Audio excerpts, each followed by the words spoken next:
NCC হচ্ছে national constitution council, যেটা নতুন ধারণা বাংলাদেশের কালচারে বা পলিটিক্যাল কালচারে বা সংসদীয় কালচারে, সেইটা একটা নতুন ধারণা নিয়ে ওনারা এসছেন, যেখানে রাষ্ট্রপতি, প্রধানমন্ত্রী, উভয় কক্ষের স্পিকার এবং আরও কয়েকজন প্রধান বিচারপতি সহ আরও কয়েকজন কথা বলা আছে। সেই বডিটার হাতে রাষ্ট্রের সমস্ত গুরুত্বপূর্ণ নিয়োগ, যেমন অল কমিশন, 3 বাহিনী প্রধান থেকে শুরু করে পিএসসি এবং এই যে দুদক এবং আরও যে সমস্ত সাংবিধানিক কমিটি আছে, নিয়োগ পদ আছে আর কি, কনস্টিটিউশনাল অল পোস্ট, তার বাইরে যে সমস্ত কথা বললাম আমরা একমত নই, ওইটা পরে আসবে।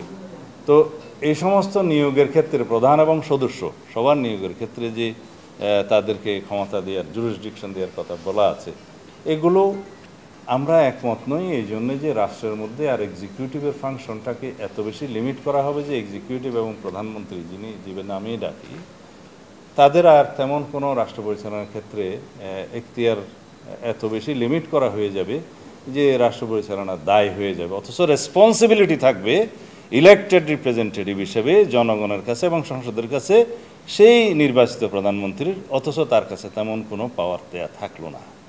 আর সংসদ যখন থাকবে না, অথবা সংসদ বিলুপ্ত হবে, অথবা যেই সময় পর্যন্ত কেয়ারটেকার গভর্নমেন্টের প্রধান উপদেষ্টা মনোনীত না হবেন বা নিয়োগ না, ততক্ষণ পর্যন্ত এই কমিটি ফাংশন করবে। এমনকি আইনসভার অ্যাবসেন্সে এই কমিটির সদস্য থাকবে ভেরি লিমিটেড। তখন আইনসভার অ্যাবসেন্সে এখানে সদস্য থাকবে শুধু রাষ্ট্রপতি, প্রধান উপদেষ্টা, প্রধান বিচারপতি এবং প্রধান উপদেষ্টা মনোনীত উপদেষ্টা পরিষদের 2 জন। তো এইগুলো বিবেচনা করতে গেলে তারা মোর অর লেস সবাই একজন ইনডাইরেক্টলি ইলেক্টেড, বাকিরা আনইলেক্টেড, এবং এদের কাছে সুপ্রিম পাওয়ার থাকবে। সেইটাও আমাদের দেশে এখনও কোনো প্র্যাকটিস নেই, বিবেচনা করা সমীচীন নয় বলে আমরা মনে করি। আর বাংলাদেশে সবচাইতে বেশি জরুরি হচ্ছে যে নির্বাচনের মাধ্যমে, জনপ্রতিনিধিদের মাধ্যমে রাষ্ট্র পরিচালনা করা, সেটা এনশিওর করা, এবং সেটা এনশিওর করার যেটা আনইলেক্টেড বডি হিসাবে কেয়ারটেকার গভর্নমেন্টটা বাতিল করেছিল এই জাস্টিস খায়রুল হক, যাই হোক, সেইটা যদি বলে যে আনইলেক্টেড গভর্নমেন্টের মাধ্যমে আপনারা এখন টেম্পোরারিলি 90 দিনের জন্য কেয়ারটেকার সরকারের মাধ্যমে নির্বাচন চান কেন, এটা হচ্ছে ডক্ট্রিন অফ নেসেসিটি। আমাদের পলিটিক্যাল হিস্ট্রিতে এবং কালচারে দেখা গেছে উইদাউট কেয়ারটেকার গভর্নমেন্ট আমরা কোনো ইলেকশনই নিউট্রালি ফ্রি ফেয়ার করতে পারি না। তো সেই জন্য যতদিন পর্যন্ত আমরা সেই কালচারে উপনীত না হতে পারবো, ততদিন পর্যন্ত আমাদের এই ফ্রি ফেয়ার ইলেকশনের জন্য আমাদের কেয়ারটেকার টাইপের গভর্নমেন্টের বিধানটা রাখা উচিত। সেটা আবার এখন হাইকোর্টের ভার্ডিক্টের মাধ্যমে রিইনস্টেট হয়েছে। ইনফ্যাক্ট সেটার জন্যে আমরা 15-16 বছর আন্দোলন করেছি যে তত্ত্বাবধায়ক সরকারের অধীনে নির্বাচনের জন্য। তারপরে যদি লিডার অফ দি হাউস এবং প্রাইম মিনিস্টার এবং লিডার অফ দি পার্টি, মানে পার্টি চেয়ারম্যান অথবা পার্টি প্রধানের ক্ষেত্রে যে ওনারা একই ব্যক্তি হতে পারবেন বলে প্রস্তাব দিয়েছে, এখানে আমরা এটা ওপেন রাখতে বলেছি, যেটা অপশনটা পলিটিক্যাল পার্টির এবং মেজরিটি পার্টি অফ দি পার্লামেন্টের অপশনটা রাখা উচিত। কারণ সেই মেজরিটি পার্টি পার্লামেন্টের সংসদীয় দলের নেতা, সেটা অন্য বিষয়, সেটা পার্লামেন্টের ভিতরের বিষয় না। আর পার্টির যে চিফ, তিনি প্রাইম মিনিস্টার হতে পারবেন না, এই প্র্যাকটিসটা তো তেমন আমরা দেখি না। যেমন আমাদের যদি ওয়েস্টমিনিস্টার টাইপ অফ গভর্নমেন্টে দেখি, ব্রিটেনের আমরা এক্সপিরিয়েন্স দেখি, বর্তমান প্র্যাকটিস দেখি যে পার্টি চিফ প্রাইম মিনিস্টার হন। তা পার্টি চিফ যদি প্রাইম মিনিস্টার হন, এই ক্ষেত্রে সেটা একটা হচ্ছে ডেমোক্রেটিক প্র্যাকটিস, তাতে কোনো অসুবিধা নাই। এবং সেটা পার্টির স্বাধীনতা এবং সংসদ সদস্যদের স্বাধীনতা, ডেমোক্রেটিক প্র্যাকটিসের স্বাধীনতা। একটা জিনিস আমাদের খেয়াল রাখতে হবে, সেটা হচ্ছে যদি কেয়ারটেকার সরকার ইন প্লেস হয়, যেটা হয়েছে, এবং যদি ফ্রি ফেয়ার নিউট্রাল ইলেকশন আমরা এনশিওর করতে পারি থ্রু ইলেকশন কমিশনকে স্বাধীন সত্তা হিসেবে কাজ করতে দিতে পারি আমরা, তাহলে পরে যেই ভোটের মাধ্যমে যেই পার্লামেন্ট নির্বাচিত হবে, সেখানে মনে করতে হবে জনগণ তাদেরকে চায় এবং জনগণ হচ্ছে সোভরেইন ক্ষমতার অধিকারী। সুতরাং সেটা সেই পার্টি এবং সেই পার্লামেন্ট মেম্বারদের, মেজরিটি মেম্বারদের সেই ইচ্ছার উপর নির্ধারণ করা উচিত। আরেকটা প্রশ্ন এসছে যে লিডার অফ দি হাউসকে সেম ব্যক্তি হবে। এখন আমরা বলছি যে মেজরিটি পার্টি যে পার্টির চিফকেই প্রধানমন্ত্রী করবে, সেটা আরেকজনকেও তো করতে পারে, সেটা অপশন থাকা উচিত। এবং মেজরিটি পার্টি থেকে প্রাইম মিনিস্টার হলেও যে লিডার অফ দি হাউস হবে কি হবে না, অন্যজন হবে কি না, সেটাও তো অপশন রাখা উচিত যে অন্যজনও হতে পারে, তিনিও হতে পারেন। তো এই অপশনগুলো আমরা ফ্রি রাখতে বলছি ফর ডেমোক্রেটিক প্র্যাকটিস। এখন আর অন্যান্য বিষয়ে যেমন উচ্চকক্ষের আসন সংখ্যা কত হবে, সদস্য সংখ্যা কত হবে, সেটা 100তে নির্ধারণের বিষয়ে আমরাও একমত হয়েছি, ওনারাও একমত হয়েছেন। তবে ক্ষেত্রমতে এখানে 105 জনের কথা বলা হয়েছে, ওনারা বলছে যে 100 জন ইজ কমফোর্টেবল।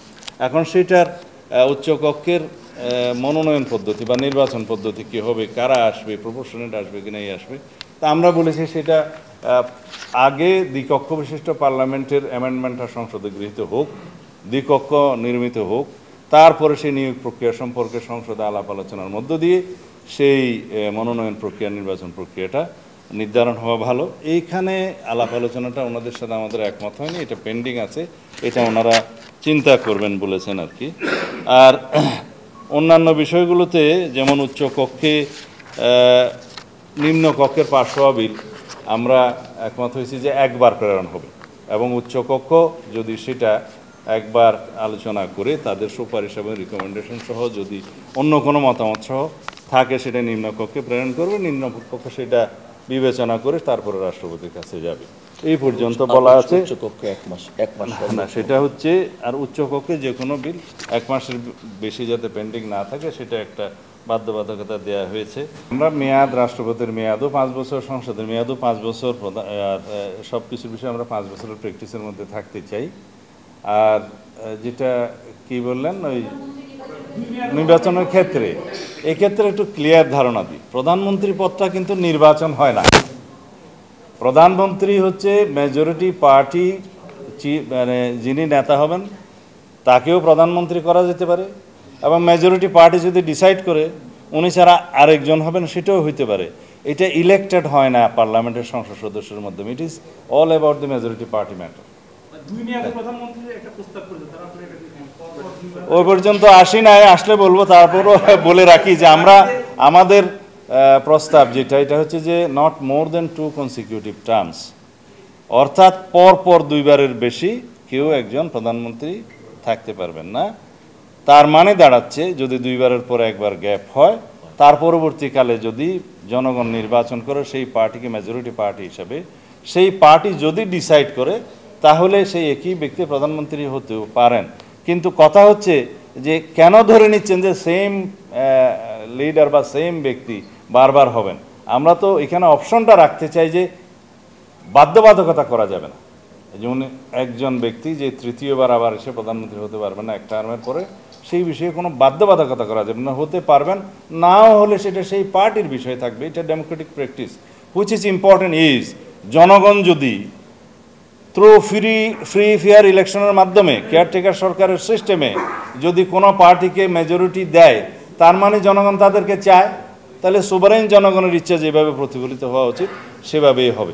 না, সেটা তো আইন প্রণয়নের মাধ্যমে আমরা বলেছি আর্টিকেল 48-এর সাবসেকশন 3-এর পরে আরেকটা সেকশন অ্যাড করা হবে, যে এখানে এনাক্টমেন্টের মাধ্যমে পার্লামেন্টে রাষ্ট্রপতিকে কী বিষয়ে ক্ষমতা এবং কী নিয়োগের ক্ষেত্রে ক্ষমতা প্রদান করা হবে সেটা আলাদা আইন প্রণয়ন করে দেয়া হবে। সেই প্রভিশনটা ওখানে থাকবে।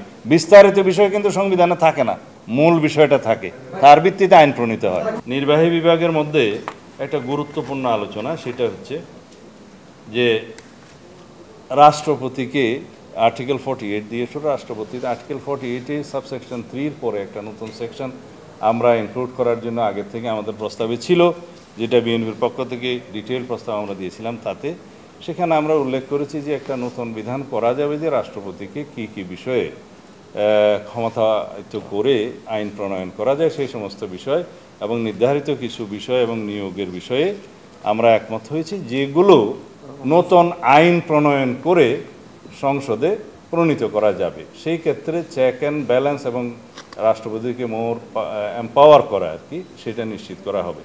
তখন এই আর্টিকেল 43 সাবসেকশন 3-এর পরে যেটা ইনক্লুড করা হবে, সেই আইনগুলো কিভাবে কখন হবে এগুলো নির্ধারণ করার জন্য বিস্তারিত আলোচনার প্রয়োজন আছে। বাট নীতিগতভাবে ওনারাও একমত, আমরাও একমত। যে আমাদের প্রস্তাব হচ্ছে 5ম সংশোধনীতে গৃহীত যে প্রস্তাবনা, যেখানে মহান আল্লাহর উপর আস্থা এবং বিশ্বাসের কথা আছে, বিসমিল্লাহির রহমানির রহিম উপরে আছে, এবং জাতীয়তাবাদ, গণতন্ত্র, তারপরে সমাজতন্ত্র, অর্থাৎ সামাজিক ও অর্থনৈতিক এবং সামাজিক ন্যায় বিচারের কথা বলা আছে। সেই প্রিয়াম্বলটা আমরা আমাদের প্রস্তাবনা বলেছি যে এটাই গ্রহণ করা, আসলে এটাই পঞ্চদশ সংশোধনের পূর্বাবস্থা বলতে যা বোঝায় সেটা। এখানে ধর্মনিরপেক্ষতা নেই, এখানে কোনো বহুত্ববাদের কথা নেই, সেটার সাথে আমরা একমত নই। ধর্মনিরপেক্ষতা এবং বহুত্ববাদের যে বিপক্ষে আমরা সেটা গতবারও বলেছি। এখানে কমিশনের প্রস্তাবে ওনারা বলেছেন যে স্বাধীনতার ঘোষণাপত্রে যে উল্লেখিত সাম্য, মানবিক মর্যাদা এবং সামাজিক সুবিচারের যে কথাগুলো উল্লেখ করা আছে সেটা প্রিয়াম্বলে সংবিধানের মূলনীতিতে আনা যায় কিনা সেটা আমরা বলেছি, এই বিষয়ে আমরা একমত।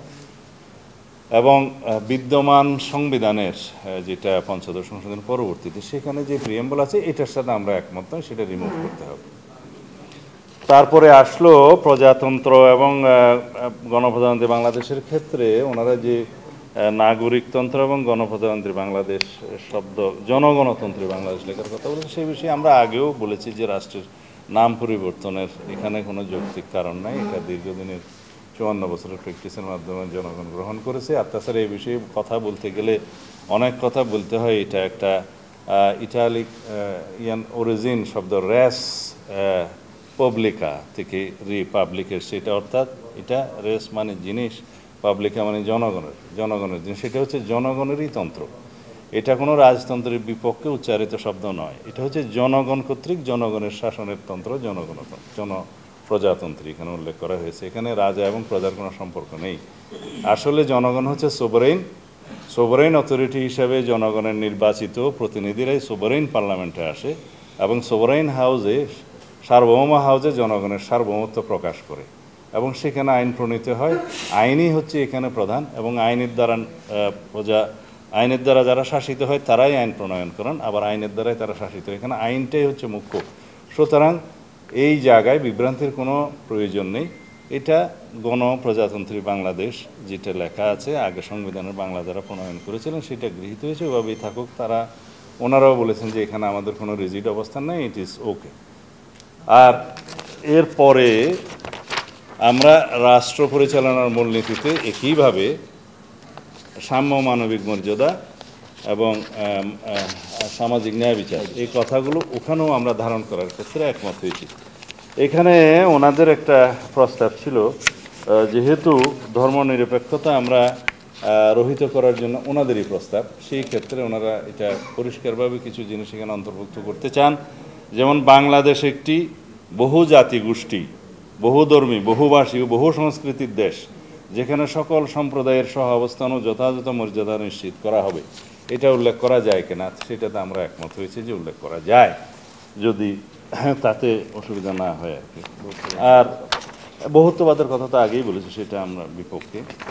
এখন অন্যান্য বিষয় যেগুলো আপনারা জানতে চাইতে পারেন সেই বিষয়গুলো আমরা যেখানে এক জায়গায় এসছি, যেমন মৌলিক অধিকার এবং স্বাধীনতা নামে যে চ্যাপ্টারটা ওনারা ইনক্লুড করতে চেয়েছিলেন, আমরা আমাদের প্রস্তাবে বলেছি যে মৌলিক অধিকার শুরু হচ্ছে 26 অনুচ্ছেদ থেকে শুরু করে 47 অনুচ্ছেদ পর্যন্ত আর কি। সেই অনুচ্ছেদগুলোতে যে সমস্ত জায়গায় সংশোধনী এবং সংযোজন প্রয়োজন হয়, যে সমস্ত ক্ষেত্রে আমরা বিভিন্ন বিষয়ে একমত এবং নীতিগতভাবে একমত হচ্ছি, সেগুলো ইনক্লুশন করে ওনারা আমাদেরকে ড্রাফট আকারে দিলে সেটা আমরা দেখে আমাদের বিবেচনাগুলো বলবো। যেমন একটা বিষয় বলি, ইন্টারনেটকে মৌলিক অধিকারের অন্তর্ভুক্ত করার জন্য আমরাও একমত এবং অনেক পক্ষ থেকে একমত করা হয়েছে। যে এখানে একটা জিনিস আপনাদেরকে বলে রাখি, রাষ্ট্র পরিচালনার মূলনীতি একটা বিষয়, কিন্তু রাষ্ট্র পরিচালনার মূলনীতি শুরু হচ্ছে আর্টিকেল 8 থেকে এই আর্টিকেল 25 পর্যন্ত, আর মৌলিক অধিকার ফান্ডামেন্টাল রাইটস স্টার্ট হচ্ছে 26 থেকে 47 পর্যন্ত। এবং এই মৌলিক অধিকারের মধ্যে যে সমস্ত বিষয় উল্লেখ থাকে এটা কিন্তু এনশিওর করতে হয় রাষ্ট্রকে। Civil and political right must be ensured by the state, এটা হচ্ছে প্রিন্সিপাল। তো এইখানে মৌলিক অধিকারের ক্ষেত্র বেশি করে বাড়ানো মানে হচ্ছে রাষ্ট্রের এফিসিয়েন্সি এবং অর্থনৈতিক সক্ষমতার উপরে একটা নির্ভরশীলতা আসবে, কিন্তু রাষ্ট্রকে সেইটার গুড গভর্নেন্সের জন্য রাষ্ট্রের উপরে ছেড়ে দিতে হয়। সেই জন্য কিছু বিষয় থাকবে রাষ্ট্র পরিচালনার মূলনীতিতে, বাট এনফোর্সেবল করার জন্য সেটা থাকবে কিছু বিষয় মৌলিক অধিকারের অধ্যায়ে রাষ্ট্রকে যেখানে এনশিওর করতে হবে all civil and political rights. সেই জন্য আমরা বলছি এখানে অনেকগুলো জিনিস অন্তর্ভুক্ত না করে যে সমস্ত বিষয়গুলো রাষ্ট্র এনশিওর করতে পারবে রাষ্ট্রের সক্ষমতা অনুসারে সেগুলোকে আনাই হচ্ছে বাস্তবায়ন। সেই বিষয়ে ওনারা একমত হয়েছেন এবং সেটা ড্রাফট আকারে ওনারা আমাদেরকে দেবেন। আইনসভার ক্ষেত্রে এসে মহিলাদের নারীদের আসনের সংখ্যা যেমন আমরা বলেছি 50 থেকে 100-তে উন্নীত করার ক্ষেত্রে আমরা একমত, কিন্তু সেটা বিদ্যমান পদ্ধতিতেই মনোনয়ন হবে, সেটা আমরা আমাদের প্রস্তাবে বলেছি।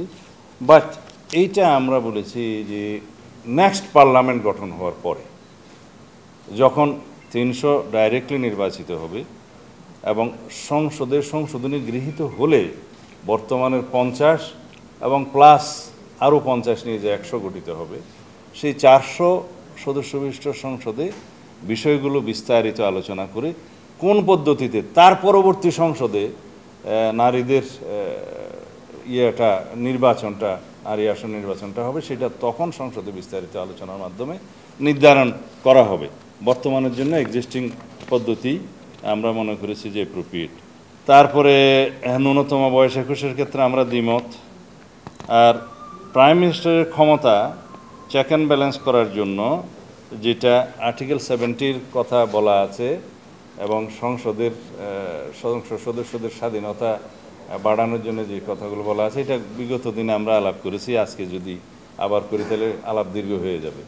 যে আর্টিকেল 70-তে সংসদ সদস্যদের ক্ষেত্রে আমরা শুনেছি আস্থা বিল এবং অর্থ বিলের ক্ষেত্রে প্রায় সবাই একমত, কিন্তু রাষ্ট্র পরিচালনার সুবিধার্থে এবং সরকারের স্থায়িত্ব নিশ্চিত করার স্বার্থে আমরা 4টা বিষয় উল্লেখ করেছি: অর্থ বিল, সংবিধান সংশোধনী বিল, আস্থা ভোট এবং রাষ্ট্রীয় নিরাপত্তার প্রশ্ন। এই 4টা বিষয় বাদে সংসদ সদস্যরা স্বাধীনভাবে তাদের বক্তব্য এবং ভোট প্রদান করতে পারবে, তাতে সংসদ সদস্য পদ বিলুপ্ত হবে না। স্থায়ী কমিটির চেয়ারম্যান হিসাবে বিরোধী দলীয় সদস্যদের মধ্য থেকে সকলগুলো নিয়োগ করার জন্য যে প্রস্তাব দিয়েছিল, আমরা বলেছি এটা বাস্তবায়ন নয়, এটা সংসদের প্র্যাকটিসের উপর এবং সংসদ সদস্যদের উপরে সংসদের উপরে ছেড়ে দেওয়া উচিত। তবে আমরা এইভাবে একমত হয়েছি যে কিছু কিছু সংসদীয় কমিটির, স্থায়ী কমিটির চেয়ারম্যান পদে, যেমন পাবলিক আন্ডারটেকিং কমিটি, তারপর ভিলেজ কমিটি বা সরকারি প্রতিষ্ঠান কমিটি, এই জাতীয় কিছু কিছু কমিটি আমরা বিরোধী দলীয় সংসদ সদস্যদের মধ্য থেকে চেয়ারম্যান নির্বাচন করা যায়, এই বিষয়ে আমরা একমত হয়েছি। তবে এই বিষয়ে আরও বিস্তারিত আলোচনার প্রয়োজন হবে।